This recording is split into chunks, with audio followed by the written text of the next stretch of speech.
luck? Hey, Rufus. Is your mom here? I'm not supposed to tell strangers when I'm home alone.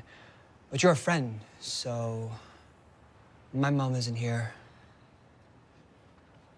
Please tell her to call me as soon as possible, okay? I can do that. Do you want me to tell her that you seem upset? No, not necessary. Hey, did you get that action figure you left at my house?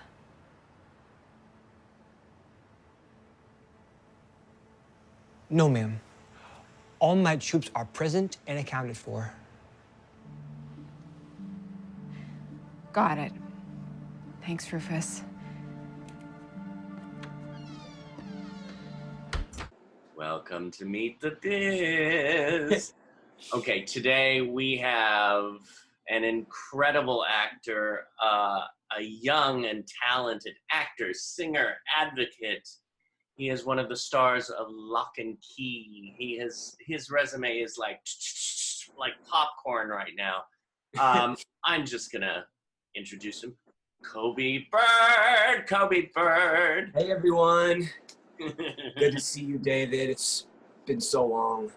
I know it's been. We're all in our little seclusion areas right now. Oh yeah, definitely. Yeah. I've been in Hawaii for a couple of months, and we've been just been with family. So it's good to see it.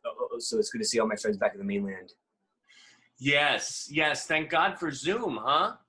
Oh yes, it's perfect for everything that's been going on. It's our go-to thing to use. Yeah.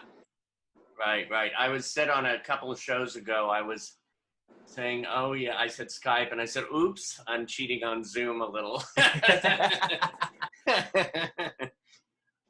So, I mean, let's start. When did you know you wanted to be an actor, a singer, a performer?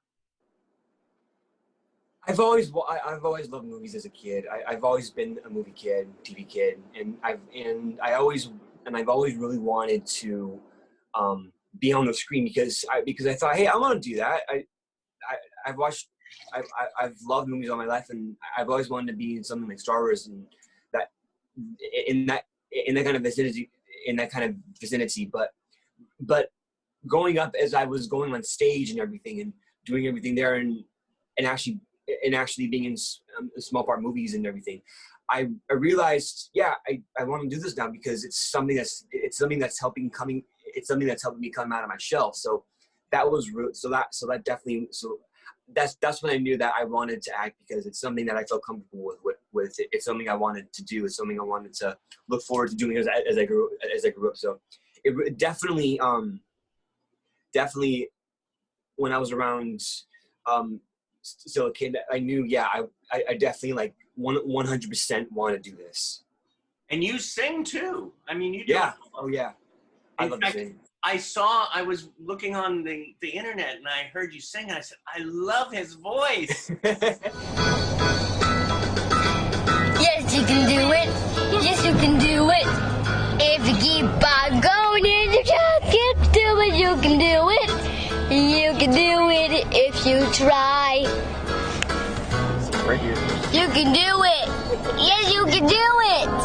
If you keep on going and you just keep doing it, work through it, and do it by and by. When the game just get it straight, just relax, blood and crate, learning how to happen right away. No, it won't. Get mad, it will turn out fine. I just take a little try, but before you know it, you'll be doing great. Thank you so much. Oh, of course. Thank you. Now, where were you born? Where did you grow up? I was born in California. I was born in San Juan Capistrano. It's over by it's over in Orange County, and I was born there. But pretty much, I grew up in Los Angeles, and yeah. Nice. So, what was your first Yeah, actually, I was thinking when you were saying it, just hit me again. What was the first movie you ever saw? Because I know you were really. Do you remember? Oh man, honestly, I think the first movie I ever saw was like when I was around 3. But a lot of the movies I remember growing up were Disney movies, Star Wars, Indiana Jones, all the classics. But one of the earliest movies I remember watching was Finding Nemo. That was one of my early movies. I love all of those films, but I love pretty much everything from the 80s and 70s. I love all of those classic films. I love TV. One of my very favorite TV shows right now is Star Trek. I've been getting into Star Trek, and I've been just watching. I've been watching all the classics and everything because that's something I've been doing while I'm quarantining. So definitely I've been watching all the classics and just getting nostalgic. It's right. Yeah, it's definitely one of my big hobbies to do. I have to say, one of my favorite TV shows right now, and it's going to be a classic, Lock and Key. Oh, I knew it. I love it. I agree with you. It's. Oh my God, I was, and we'll get to that later as well, but I was online and I just put the trailer on because I just started watching it last week, and I got all these comments about, oh my God, how great it is, and is there going to be a second season? And my brother said, oh, I saw that like months ago. I binge watched it in Thailand. So it was like, you're all over the world. Oh yeah. Me and Sai being in the show, it's a fantastic show. It's just, I love the, and I'm a ginormous fan of the comic book that it's based on. When I got the audition, I was pretty ecstatic about it because I was already a huge fan of the story, and I thought to myself, I'm gonna be in Lock. Wait, hold on. If I get this, I'm gonna be in an adaptation of one of my very favorite comic books of all time. Oh my goodness, what's happening to me? So I was super excited about doing the show, and when I booked it, I was just I can't explain with words about how excited I was. Okay. Hi, Coby. Hi. How are you? Oh, I'm good. Well, good. I think you're going to be better. April Webster loved you so much she kept fighting for you, and you've got the recurring role on Lock and Key. What do you think? Oh my God. I got it. You got it, bud. I got it. You got it. Oh my God. Are you excited? Oh my God. So seeing all the sets while I was filming and everything, oh, so fantastic. It felt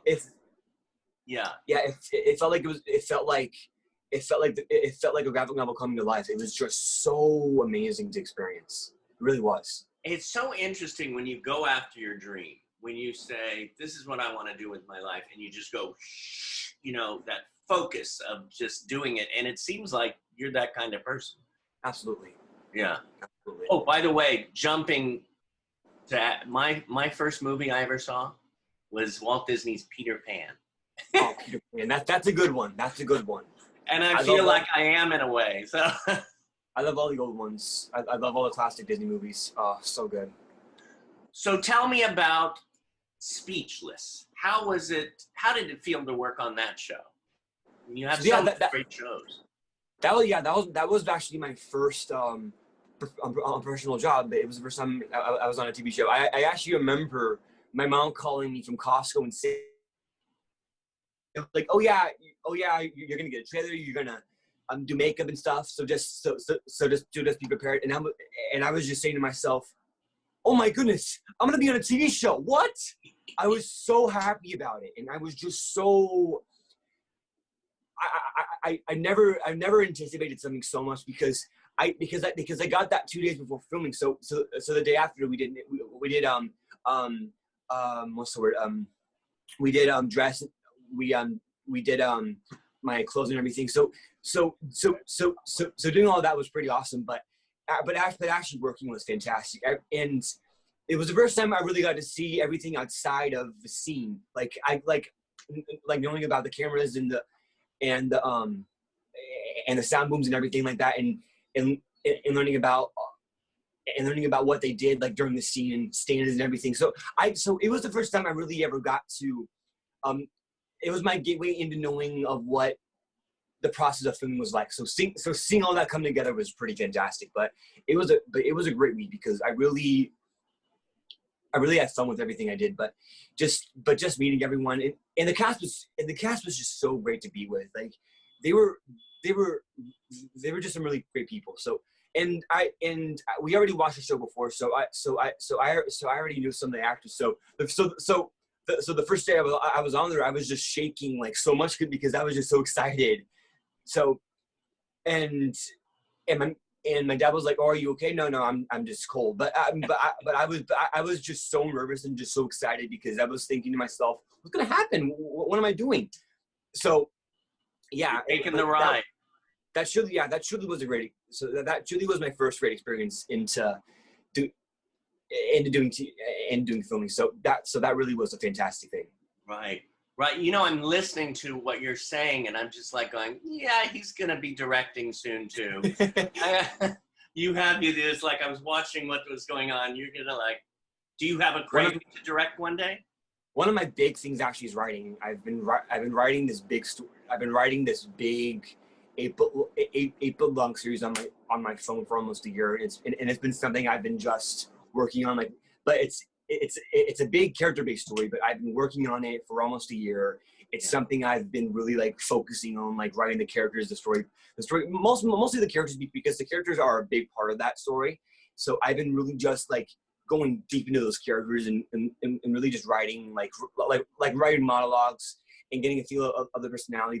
But I've always wanted to. But one of my big hobbies is writing it, and that's just something I've been doing for fun. Wow. So you've been writing for a while. Yeah. Oh yeah. I love to write. It's a blast. Oh my God. Yeah. Now, what about The Good Doctor and Freddie Highmore? What is it? What's important about that show to you? The Good Doctor was the show where I really had. It was the first time I actually had a challenge with filming with my character, because the character Liam, he was a character who had autism but who also needed more support, and I was definitely the exact opposite of that. And I knew back then I was a lot like Liam. I didn't have any I barely had any language, and even when I spoke, it wasn't what came out of my head. And I had major sensory issues, meltdowns, just everything I went through. And I always had these huge headphones wherever I went to because the noise was so much for me. So I took my past self and put it into the character of Liam, and I kind of mirrored myself from back then and put him into that character. So because with Liam, even though I had lines, I also had to use my body, and I had to use my body and my face and my eyes and my expression because that was a much bigger part of the script. So I really had to go deep into that kind of thing. So the lines were just a side. So the lines were just a side dish.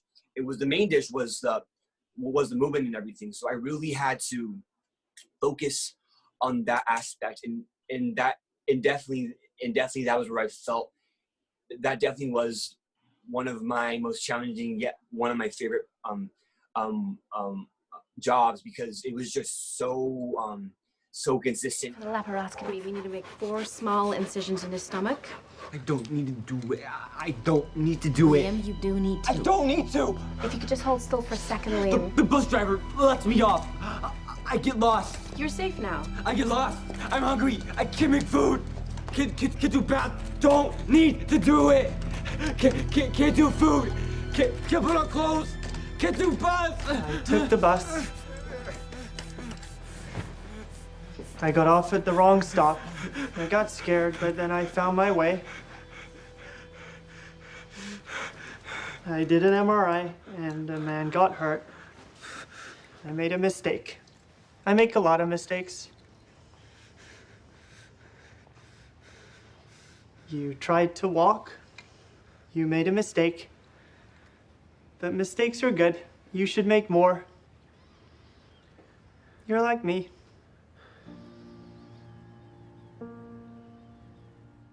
Everyone there was just fantastic. The crew was just so good.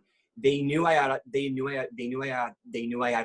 and they made sure I had what I needed. They knew I had a gluten dairy free diet, so allergy, and so they made me like these gluten free sandwiches, like these paninis and these grilled cheese sandwiches, and they knew that I was that I had autism. So they said, if you need a break, just let me know. We can take a break, and you can take 5. Just do what you need to do, and then when you're ready, just let us know. So they really were sincere about that. So that was fantastic. And Freddie Highmore is just one of the most kind people on this earth.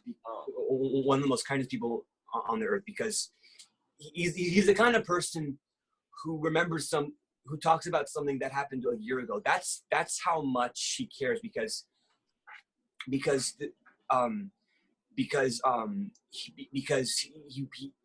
really was that kind of person that really just cared about you. And I really thought he portrayed someone on the spectrum perfectly. Like he definitely hit those marks, and I thought to myself, okay, that definitely is a great role for him. But yeah, and also Nick Gonzalez, who played Dr. Mendelis. He's like a big brother to me. He's so supportive, and he's so supportive, and he always has been. He's always been a great friend to me. So, right. So getting to meet everyone was just fantastic. So I was definitely thankful of that experience, because that was one of my because actually that actually was one of my favorite times of working on the show. And you know, it was great to listen about how we got a taste of how you approach a character too. And I feel like it's different for every character, huh? Or how do you approach a character when you're acting? I love character. I've always loved the idea of a character. If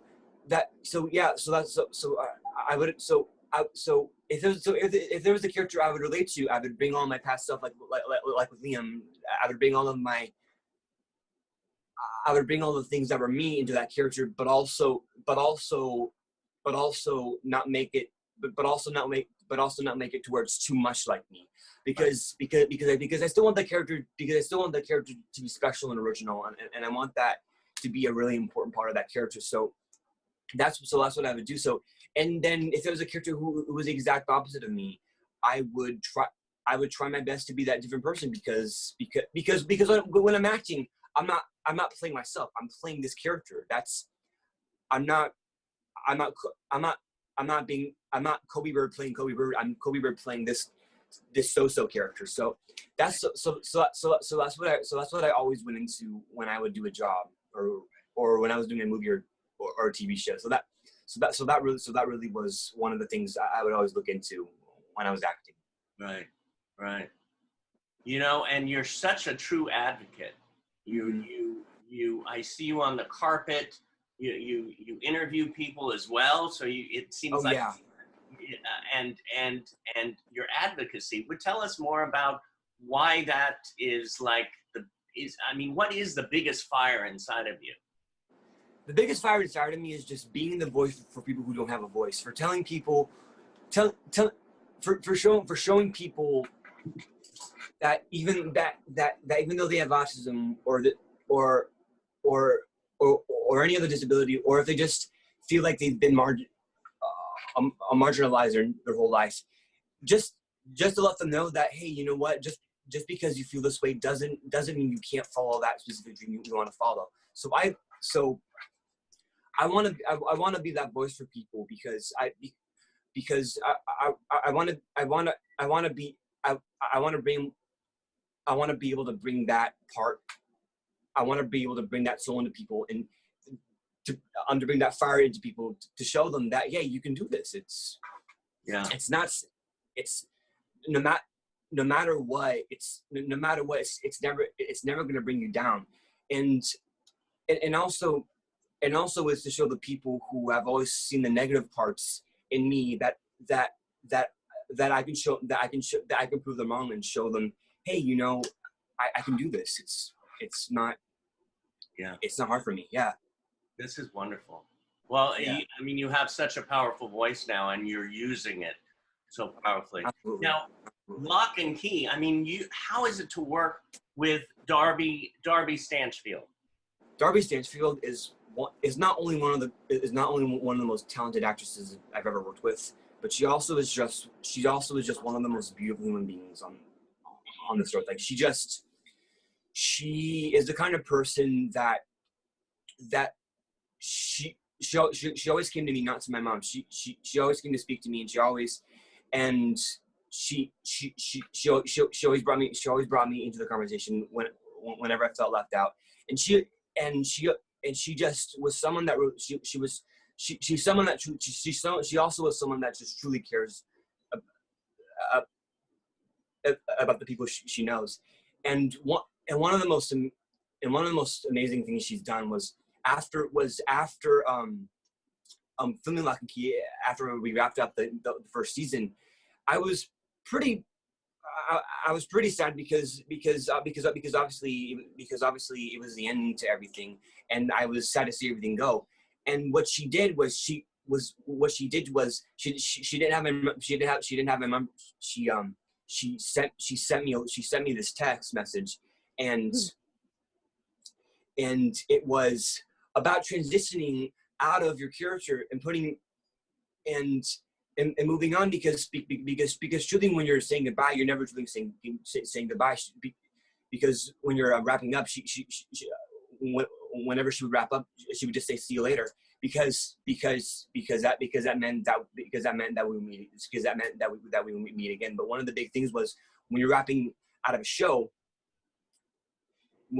you're saying goodbye to your character, but not forever. You're just putting him into your pocket for later. So when it's finally the time, you can I'm bringing back and be that character. So she really was just so caring about that, and I still have that message with me, because it definitely was great advice for me for the future. So that was just an amazing moment that I had, and everyone else in the cast and crew were like family. Seeing us from the beginning go from not really knowing each other from the ending to being a full-on family of friends was just fantastic, and it really was one of the first shows I really was a part of from beginning to end, because the two other shows I did were guest starring roles. So I was already in the show when the family was already established. But being in Lock and Key, I was with this family from beginning to end, and we got to experience everything together. So that really was an amazing experience, and just they're really good people. And we still talk, we still keep in touch, and it's so amazing, because I never thought I'd be in a family like that. So that definitely was that definitely is something I'm truly thankful for. Oh, that's wonderful. How about you, Darby? How is it working with Coby? It's Darby! Hi. I've been Hi, good to listening see you. Long time no see. Oh my goodness. No, I listened to everything you said. You remembered everything, and you just made me so grateful to have Oh, I gotten miss you so much. I can't see you again. I can't wait to see you again. It's been so long. Yeah. Oh my goodness. But we've been in good touch, so you know, it's Oh. be able to just pick right back up, right? Have you been? How's quarantining going? Well, I'm doing like they're astronauts. You know, I have my schedule. Yeah. I saw. I read that. Yes. Sure. So it's been a busy day. I've exercised. I read the news. I did my emails. I talked to my husband. I did a load of laundry. I've had lunch. So, you know, it's been a good day. That's amazing. Oh, it's so good to see you again. Yeah. It really is. This is what I love. I love to see this. This is what what I consider family. You see this connection, Absolutely. this love that's going on that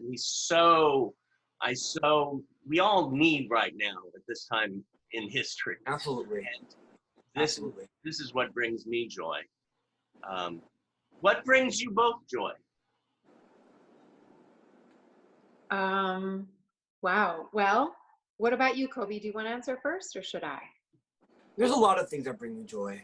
My family, my friends, being with everyone, just movies, books, everything. But one of the main things that bring me joy is bringing everyone together and getting them enjoy themselves.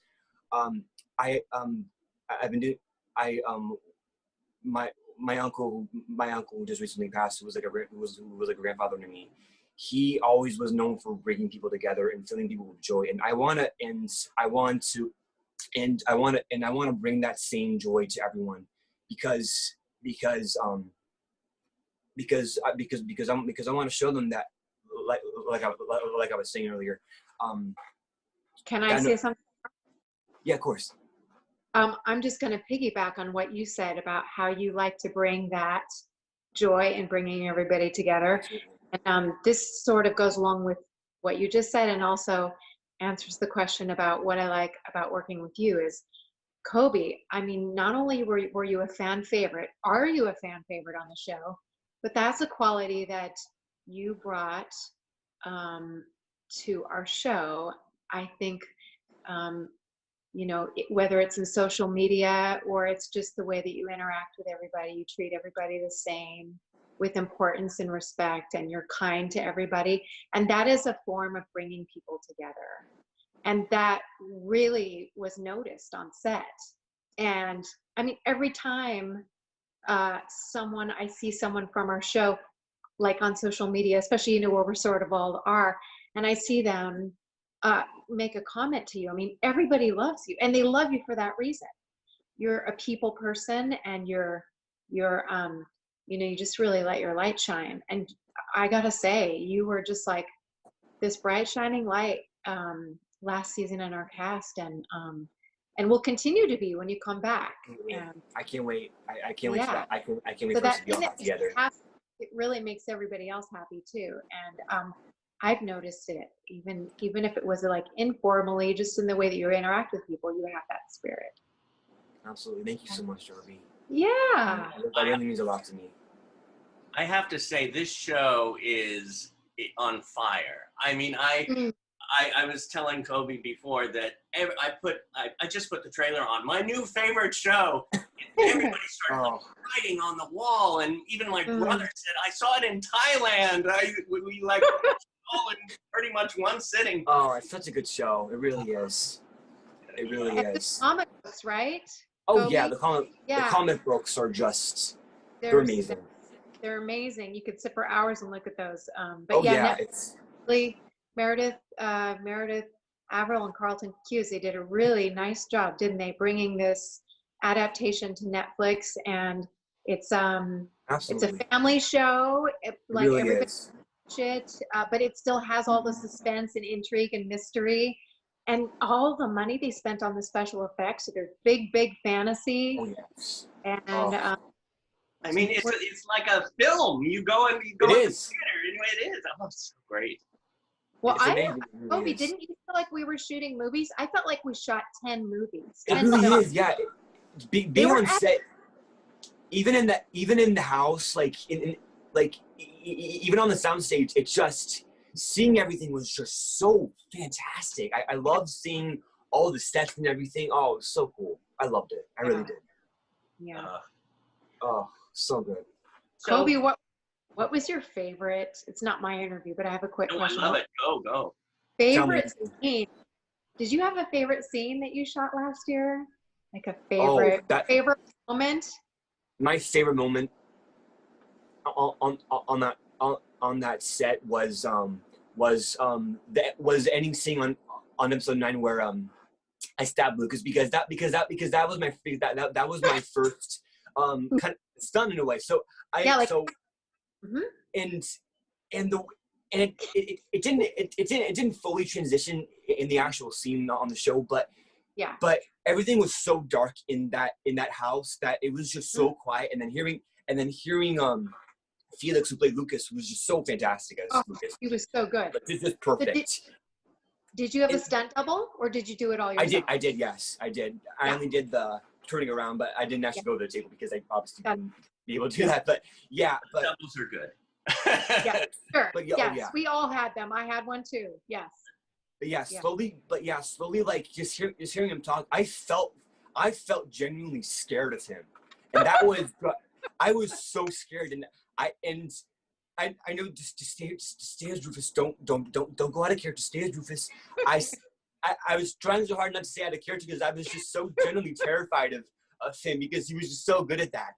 And finally, when I made my way behind the table by the screwdriver, I was like, okay, they want me to be quick. But the thing was they kept putting it. They put it in a different direction. So since it was a quick movement, I had to turn it around quickly and then jab it at him. But just doing that, I felt like literally I was in the house like trying to defend my mom. Like it was so tense, but it was one of my favorite scenes just filming. It was such a blast to do that scene. It really was.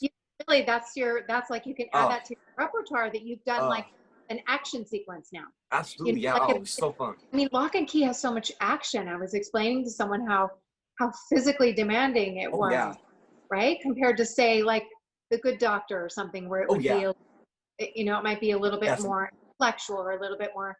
This one you're running around, Bodhi. And to watch you both talk about it is like reliving it. You're living it.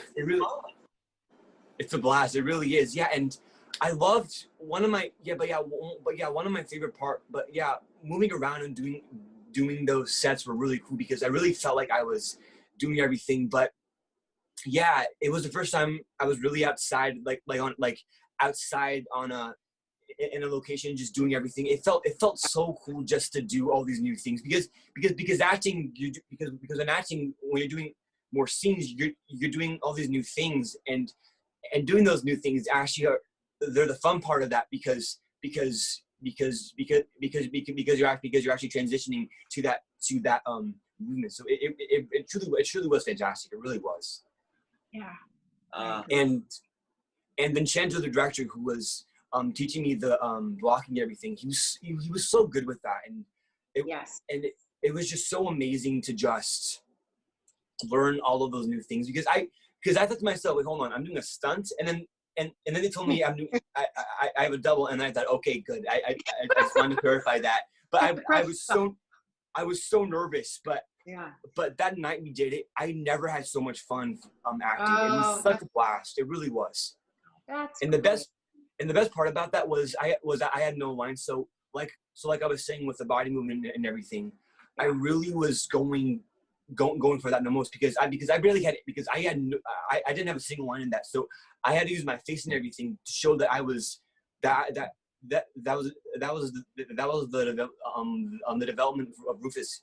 He goes from being scared to actually brave and actually defending his mom. Yeah, and doesn't. Yeah. Yes. And that whole scene clarified it. So I had so much fun with that development for that character. It was so good. It really was. And it's amazing, isn't it? How when you act in a scene like that, that it can take as much out of you not saying words. Oh yeah. Right. Absolutely. Without a doubt. You know, I'm watching both of you, and you both have such a light within you. I mean, Coby, I've known you for years, and I actually, I mean, Darby, I met you on the set. I don't know if you remember of Nip Tuck. I was Blair Kingston's coach. So from that day on, you have this glow about you. You have this heart, and both of you have this beautiful heart that you don't always see in Hollywood, quote, or even in the world. So it's so loving to see that and have that. Thank you. Absolutely. Thank you so much. Yeah. And you went to ACT too? Yes, I'm an ACT alum. Yay. I grew up in the Bay Area and I went there for their summer congress. Oh, yes. Great program. Yeah. That's great. I have to jump off here, but I just It was Oh, thank you nice so much to for join coming your on. interview, and Coby, it was so great to see you in Likewise. fully in action in your interview, and thanks you guys for having me on. Thank you so Absolutely. much, I'm Darby. so happy for you coming on. Really, it's a treat. It really is. Good. Miss Okay, you I'm gonna time. get back to quarantining. Time for my next thing. Like an astronaut. Thank you. Take care. Bye. Oh, that's amazing. Oh, that was amazing. Thank you so much for doing that. Oh, of course. Really. So you were surprised? Oh, absolutely. That came out of nowhere. but I love surprises. So that definitely was pretty fantastic. Good. Well, I loved how you were describing her, and she was just like taking it all in.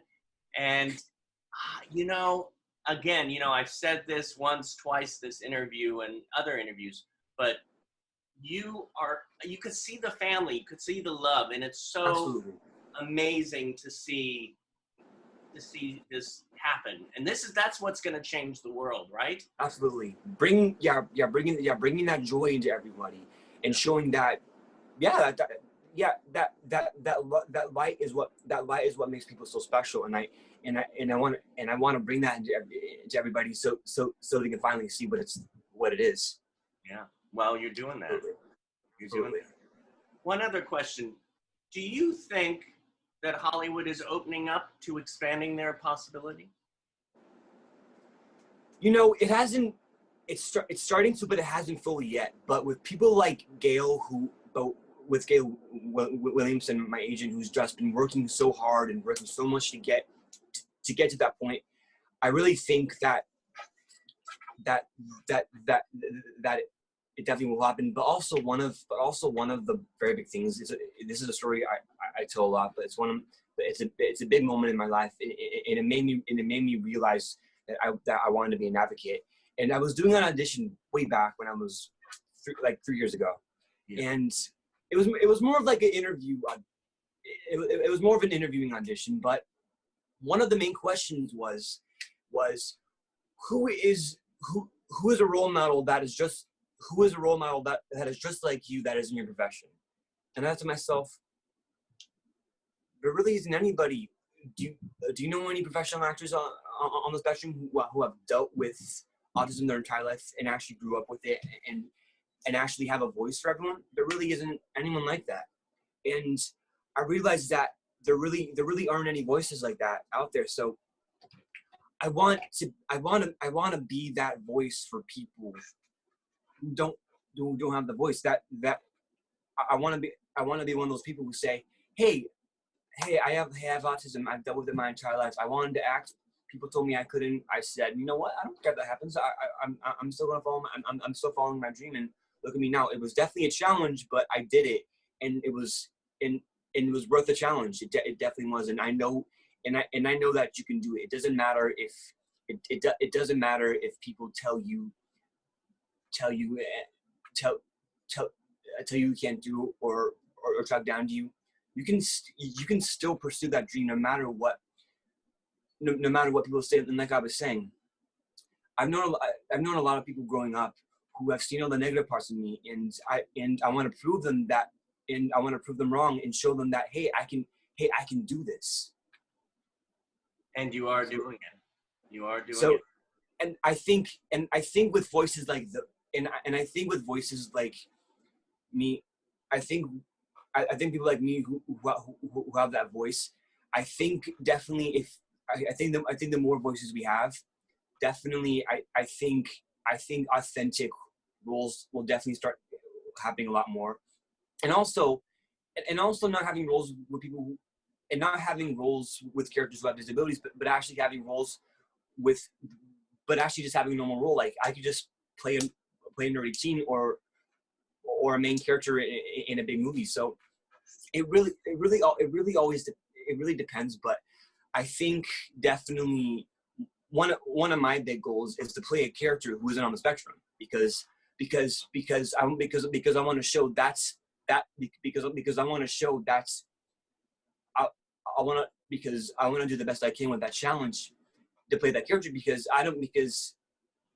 because I never wanted to be identified, because I never wanted to be defined by my disability. I want to be defined as just someone who's an actor who also so happens to have autism. But that actor template overshadows the autism. One of my big goals is to be someone, is to play someone who doesn't have autism. And you will be playing role after role after role. Absolutely. Because you're incredible. You really Absolutely. Are. And I look forward to seeing you and Rufus much more. Rufus Whedon. Oh, I'm so excited. Rufus Whedon. Mm-hmm. 10-4,